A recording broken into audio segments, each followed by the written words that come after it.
Hey now, my name is Nick, this is Board Game Brawl, and today we're going to be taking a look at a game that will be seeking funding on Kickstarter very soon, possibly by the time you're watching this video, and that game is SlaughterVille from designer Christopher Brown. Now, if you like what you see during the rest of this video and you want to find out more about the game, then I would encourage you to follow a link that I will have at the bottom of the screen and then down in the comment section when the Kickstarter campaign launches. It will take you to the project page, you can find out more about the game, and hopefully consider backing SlaughterVille.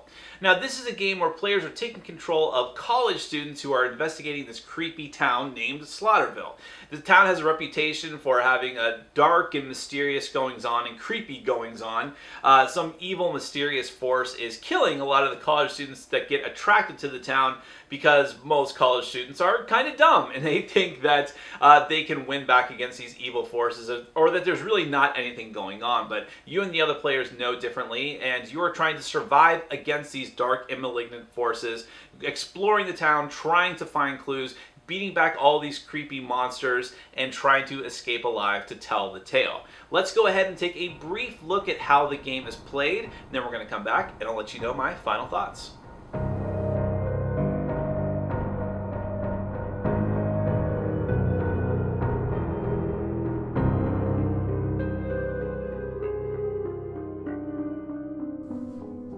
Alright, I'm going to give you a brief overview of SlaughterVille. This is a game for 2 to 5 players where you take control of college students who go to this creepy town named SlaughterVille and try to get to the bottom of the mysteries and all the deaths that have been happening here and try to make it out alive with a story to tell. Now, a couple things to note here. First off, this is only a prototype version of the game, so the final version of the game may look significantly different than what you see here, and also even some of the gameplay elements might change, so just keep that in mind. Also, this project will either be funding on Kickstarter very soon or by the time you watch this video. So when the project launches, I'm going to have a link at the bottom of the screen, and then down in the comments section where you can follow that, go to the project page, find out even more about SlaughterVille, and hopefully consider pledging to the project. Now, the first thing you need to do in SlaughterVille is some setup. Now, here you see the different locations in SlaughterVille that you use, and these are all going to be randomized. So you have cabins and lakes, cemetery, the church, the forest, the general store, and the asylum, and then you have the entrance to the village, to the town where everyone enters in. You have all these little meeples representing the different players in the game, so this assumes a 5-player game. Every player also gets a card that represents them in the different sort of cliches of college students. So you have the goth one, you've got the nerdy one, you've got the religious one, and on each of these you have different stats. Here, I'll focus in on that a bit. You have different stats representing what the characters are good at. So combat, nerve, perception, speed, and health, and I'll cover those a little bit later. And also every player has a different special ability. So for instance, the religious one says faith. Player can exorcise an undead or demonic enemy. The player discards that enemy but gains no clue for the action. That'll make a little more sense later as I keep explaining.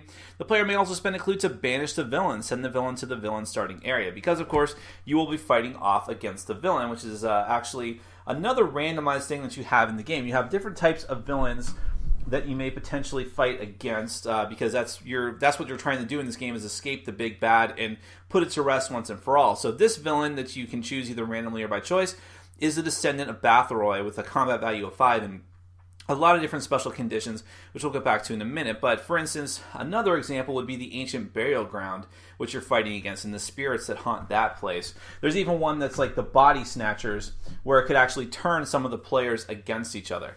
Now, in SlaughterVille, ultimately the player's goal is to defeat the villain, to defeat the big bad, but you can't just do that right away. You need to go around town and get stronger, get allies, rescue the victims of the villain, also get items and clues as well, which are very essential for finally defeating the villain. So you need to get all these things, go around the town and have adventures and encounters before you can finally work your nerve up to have a final showdown with the big bad boss. However, the villain is not just going to sit there and let that happen. The villain will have turns as well, trying to interact with the town and trying to catch the heroes. Now, once you decide which player is going to go first, very simply, you have 2 actions you can take on your turn. One is that you can just simply adjust your inventory. One is that you can move to another area. So simply, you start off in this area, you can move to a different play area. Remember, these are randomized, so there's other areas here that are not quite seen, and every area has its own deck of cards. Sometimes the villain will already be in a location, and in that case, combat will break out, which I'll get back to in a moment. Also, if other heroes had already encountered and explored some of these decks and had monsters and other enemies that they had fought and then ran away from without killing them, those would actually be sitting on top of the deck, and you would have to fight those as well as sort of a free action. And the last two types of actions you can take are simply to trade items with one of your other hero buddies that are in the same location as you. Let's just spread them out for the sake of argument. And then you can choose, as one of your actions, you can choose to encounter the location where you're at, which is very simply just taking the top card off the top of the deck of wherever you are and having an encounter with it. If you have a clue token you're willing to spend, you can also continue to encounter more cards from the same area. Now, encountering a card is simply reading the card, reading the bit of thematic story that is involved with it, and then doing whatever it tells you to do, usually having some sort of challenge or test or combat that might break out. So here we have Dead Wedding, an event card. You're in the middle of a wedding. You sit in a pew. The wedding party turns dead eyes and decaying skulls to face you. The bride and groom walk up the aisle saying that they have been waiting for the last guest to arrive. Then you're going to roll a d6, which comes with the game. 1 through 3, you don't want to be there. You make a speed check, which simply means you look at your speed rating and roll that many dice and try to get 5s and 6s, which count as successes. That's how all the tests go in this game. If you're successful, you move to another location. If not, perform the test below as if you had rolled a 4 through 5. Or I'm sorry, a 4 through 6. 4 through 6, nerve or be forced a nerve test or be forced to be part of the wedding party. Lose an action on your next turn. So that's when you would look at your nerve score and then roll that many dice as well. And there's a lot of other different things you can find in the decks. You can find monsters and beneficial items like holy water. Let's see. Let's show you an example of one of the monsters that you might have to fight here. Well, here is one of the allies, actually. You have a trapper who's going to help you out. And you kind of equip allies the same way that you would items. Put them with your character card. So he says he can actually discard a healing item. If you discard a healing item to help him after making a nerve check, you can actually take him as an ally. If successful, if you discard the healing item, attach this card to your character as an ally and gain +1 perception. And every deck is going to be different. Every deck is going to have its own feel. So, for instance, in the cemetery, there's a good example. You might run into ghouls, and you'll have to face off against the undead as well. Now, the villain is not going to be sitting here idle while you're doing this. Once every player has taken their turn, then it's going to be time for the villain to act. So what you're going to do is you're going to look at whatever the villain's card tells you to do. So here we have the Descendant of Bathory, and you'll look at her card and figure out what special abilities she has and what she's going to do on her turn. So, for instance, in her villain turn, the villain first looks to determine if a player has a victim or ally. If one is found, the villain moves to that player and engages in a single combat round. So I guess that's actually where we're going to talk about combat. And combat is very simply, you're just going to look at your combat rating from your card and also from any bonuses you have from allies, items, things like that. And you're going to roll those dice and hope to get 5s or 6s. And the villain will be doing the same thing with their own combat rating. And for every 5 and 6 you have, you're essentially getting a success and a damage against your opponent. Whoever has the most successes is technically going to win the combat, and the difference is dealt as points of damage against the person who lost. Now, if you did not immediately kill the monster that you're facing, which is going to be very difficult with the main villain, then you have the option of running away. But in order to do that, you need to make a speed test, which is rolling your speed in dice and hoping that you get at least a 5 or a 6. And in the case of the Descendant of Bathory, she's going to hang out there and continue trying to fight the people that are in her space. Now, she's also has some other special abilities here. There's actually the win conditions for both the players and the villains. What the players need to do is rescue 10 victims or allies, gather all of them together, and then go back to the player starting area and use an action to remove them from the game. When the players have rescued these 10 victims and allies, they have to have a final combat with the villain and then win when that villain is defeated. But the villain is not going to sit there and take it. Like I said before, she has a final combat ability, which happens when you go to the final combat. Whenever the villain has a combat round against a player, if the player has a victim or ally, the villain captures that victim and ally. After all players' turns, the villain may discard one victim or ally per turn and shuffle 1d6 cards from the villain discard pile into the villain deck. After you do all of that, check to see the villain's special abilities and whether final combat breaks out. Then whoever is the first player is going to draw a card from the villain deck and resolve it. So here you have Attack, which is very simply the villain seeks out the first player and engages in a single combat round. Or some other examples, you have Needles, which is the villain sends out minions in order to attempt to poison the first player. The first player must make a speed check or lose 1d6 health.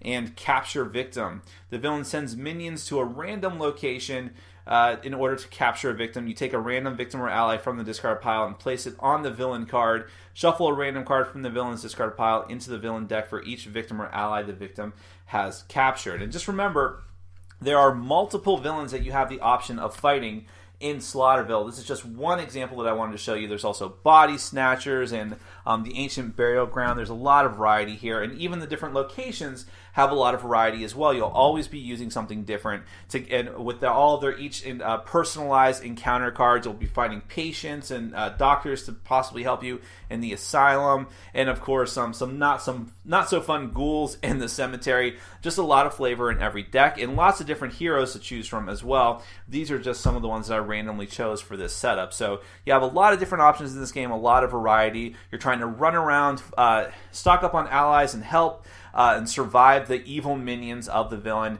before finally putting an end to the villain's tyranny once and for all in SlaughterVille. Now, let's get to my final thoughts. Now, I believe that the biggest draw for SlaughterVille is going to be the fact that it is telling a story. In fact, every bit of the game really is telling a story. All the different cards, all the location cards, the villain cards, all have little bits of text and story on them. And while at times they may seem a bit vague or sort of counterintuitive to each other, the fact is that the game is sort of encouraging the players who are involved to make the story and build it as they go with their own personal experiences and what they're bringing to the table. Now, it doesn't mean that the game is not giving you some help in that regard too, because each player has their own special role. You play as these sort of cliche college students, the goth girl and the angry guy and the religious person, and you're all working together through this, but that gives you sort of an idea of where you want to take your character and what you should be acting as. But of course, you don't have to. That's just sort of what the game lends itself to. So if you have a group that really likes role-playing and having these little bits of story, it's really going to lend itself to that. And going through all these different locations feels very thematic, and having special event cards and so on. Everyone feels different and unique, and you're all sort of contributing to the story. And you have little touches like being able to rescue victims and have them help you, and getting allies, and just fighting back against this big bad, sort of Buffy the Vampire style. It all really comes through in this sort of thematic experience. Now, encasing all of that story, you have gameplay mechanisms which are rather simple but also very intuitive, and I think that this is to the game's benefit, because it means that it's not only is it going to have a story that could appeal potentially to a lot of people who just want a thematic experience, or like horror movies and slasher movies and things like that, but also it's simple enough that it's going to let casual gamers, not gamerly gamers as I like to call them, be able to play and enjoy the game. They're not going to feel overwhelmed. They're going to get right into it. But at the same time, gamerly gamers can enjoy it because of the thematic experience and because what you do makes sense. You're rolling challenges. You're using all of your strengths and weaknesses, counting those against you, and then having your victims, allies, and equipment, the items that you find help you out through all of these different challenges, trying to work together towards this common goal of defeating the villain, whatever that might be. And that's another strength of the game, is going to be the fact that there's a lot of variety. Different locations, different location cards, always telling a different story each time that you play. And I think that a strength of the game will be that there will be a lot of replayability to it because of all of these things. So the game is going to appeal to casual gamers. It's going to appeal to hardcore gamers who want a deep thematic experience, and people who just enjoy this type of theme, this horror movie theme, are really going to get a kick out of SlaughterVille, I believe. And if you think you're one of those people, if you think you would enjoy this game, or at least you just want to find out more about it, then I would encourage you to go to the links that I will have at the bottom of the screen and in the comments section when the Kickstarter launches. And when that happens, you can go to the page, find out more, consider pledging to it and helping to support SlaughterVille and help it get made. That is SlaughterVille from Christopher Brown. My name is Nick, this has been Board Game Brawl, and I'm reminding you to get out there and game every day and in every way. Take care.